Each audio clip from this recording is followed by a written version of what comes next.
Je zásadný rozdiel, či psychiatr alebo psychológ prezentujú svoje názory ako občania, ktorým záleží na stave vecí verejných, ako každý iný občan, niečo vidím, niečo sa mi nepáči, tak to poviem.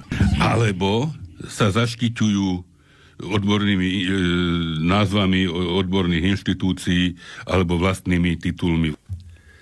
Som v tejto súvislosti presvedčený, že aj v prípade aktuálneho listu predsedovi vlády jeho autori urobili slovenskej psychológii aj psychiatrii a ich klientom a pacientom značne medvediu službu. Nedbali na to, že zase teraz sa zdvihla veľká vlna odporu voči psychiatrii, psychológom, psychiatrom práve v súvislosti s týmto listom. Teraz pacient, ktorý potrebuje pomoc, tak pôjde k takémuto doktorovi, ktorému neverí. Či už to je z jednej alebo z druhej strany. A teda poviem rovno, že je mi z toho smutno. Ešte iná otázka vystáva v prípade, ak vystúpenie profesorov Heretika a Haštu bolo naozaj súčasťou nejakej koordinovanej protivládnej intervencie. Tak neviem, v tejto chvíli to asi nedá celkom povedať, aj keď prebehla Bezpečnostná rada štátu a všelijaké veci sa objavili, ventilovali. Ale každopádne už len to, čo bolo povedané z hľadiska škodlivosti, vytvárania rozporov aj v rámci psychiatrickej, aj v rámci psychologickej obce, v rámci obyvateľstva, podľa mňa bolo veľmi nešťastné. Našiel som niekoľko príspevkov, ktoré mi išli z duše a teda bez toho, aby som vnúcoval vlastné formulácie.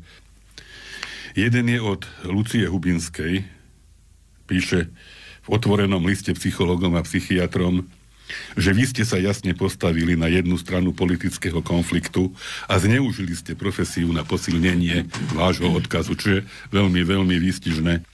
Vážené psychiatričky, psychiatri, psychologičky a psychológovia, adresovali ste otvorený list premiérovi Robertovi Ficovi.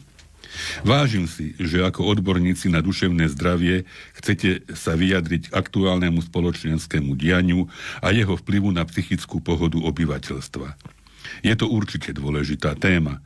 Aj napriek tomu, to však nebola jediná téma ani obava v vašom liste, keďže spomínate demokraciu či zahraničnú politiku. Váš list teda vo mne, a myslím, že nie len vo mne, vyvoláva veľa otázok, pochybností a úprimne aj značnú dávku znechutenia. Tvrdíte, že premiérové politické správanie polarizuje spoločnosť a negatívne ovplyvňuje emočnú atmosféru na Slovensku. Áno, politická retorika a štýl, ktorým sa robí politika na Slovensku, nepochybne vplýva na psychiku ľudí. Zdôverím sa vám a určite nie som sama. A ja posledné týždne, ba mesiace prežívam intenzívne pocity mentálnej nepohody a apatie práve kvôli politickému dianiu na Slovensku.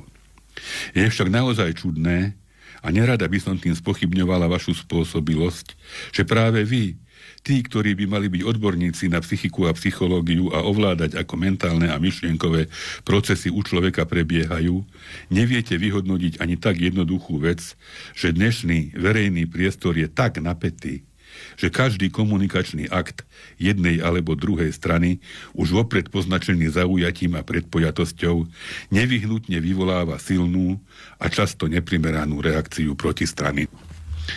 Tento mechanizmus má jasný dôsledok. Každá nová senzácia alebo vystúpenie zamerané proti jednej či druhej strane nie len, že neprináša zmenu, ale naopak ešte viac prehlbuje konflikt.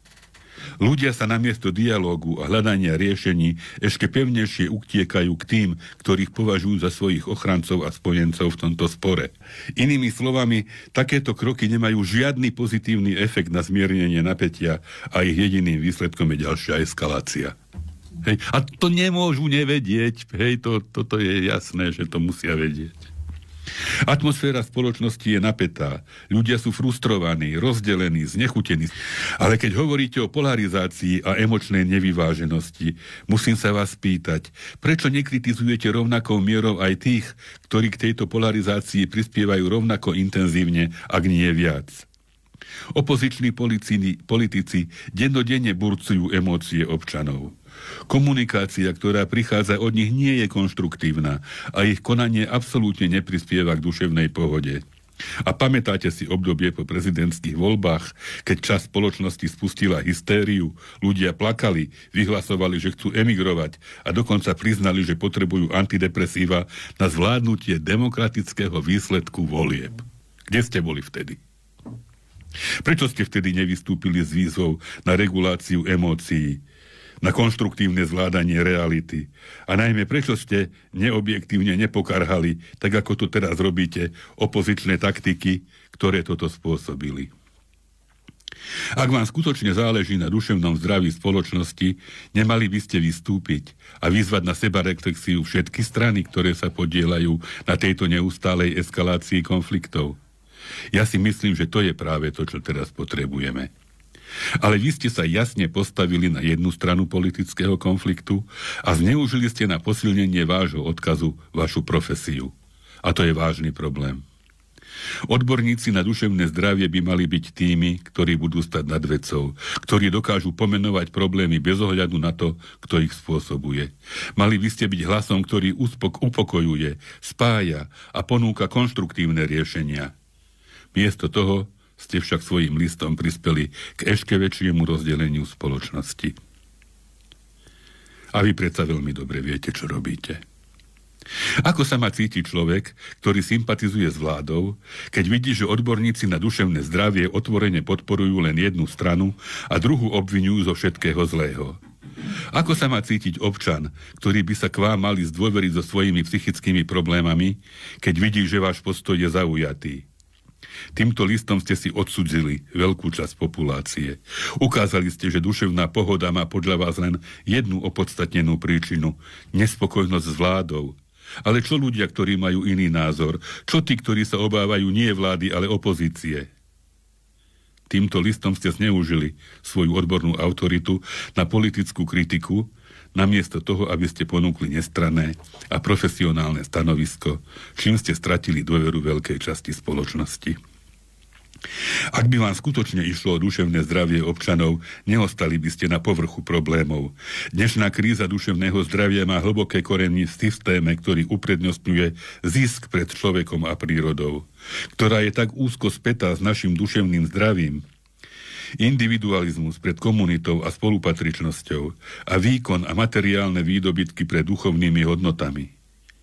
Kapitalizmus systematicky vytvára prostredie, ktoré je toxické pre duševné zdravie. Od ekonomického stresu, cez sociálnu izoláciu, až po neustály tlak na dosahovanie úspechu.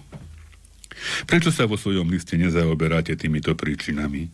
Prečo nepoukazujete na to, že neoliberálne politiky, ktoré podporujú súčasný ekonomický systém, priamo ohrozujú duševné zdravie ľudí? Váš list mohol byť konštruktívny. Mohol byť výzvou na zmierenie, na hľadanie riešení, na skutočné pomenovanie príčin problémov. Namiesto toho ste sa rozhodli zapojiť do politického boja, čím ste stratili nielen dôveryhodnosť, ale aj morálnu autoritu, ktorú ako odborníci potrebujete. Prestaňte polarizovať spoločnosť. Začnite hovoriť o skutočných problémoch, ktoré ovplyvňujú duševné zdravie občanov. Buďte odborníkmi a lekármi, nie politickými hráčmi. S úctou Lucia Hubinská.